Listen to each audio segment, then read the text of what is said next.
రోజు నేను మీకు అంతకు ఒక మాట తెలియచేయాలని ఆశపడుతున్నాను. నా ప్రియమైన సహోదరి సహోదరులారా, ఈ లోకంలో మనం నివసిస్తున్నప్పుడు మన దగ్గర అధికమైన ధనం ఉన్నప్పుడు, మనం ఉన్నతమైన స్థితిలో ఉన్నప్పుడు మన చుట్టూ అనేకమైన బంధువులు, స్నేహితులు, ఇరుగు పొరుగు వారు మన వెంట ఉంటారు, మనతో కలిసి నడుస్తూ ఉంటారు. అయితే ఎప్పుడైతే మన ఎత్తు నుంచి ఆ ధనము పోతుందో, ఇప్పుడు మన ఎత్తు నుంచి ఆ యొక్క అధికారము వెళ్ళిపోతుందో, ఆ ధనము అధికారము మన జీవితంలో లేనప్పుడు నీ దగ్గరికి ఎవరు కూడా రారు. ప్రియమైన నీతో మాట్లాడిన కూడా ఎవరు కూడా ఇష్టపడరు.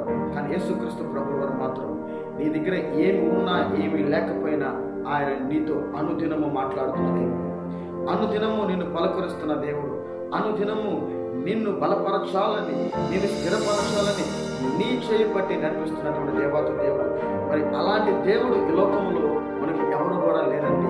యేసుక్రీస్తు ప్రభువు వారు మాత్రమే నీ కొరకు, నా కొరకు ఆ కల్వరి గిరిలో ప్రాణం పెట్టినటువంటి దేవుడు. అందరూ వదిలిపెట్టిన ఆయన నిన్ను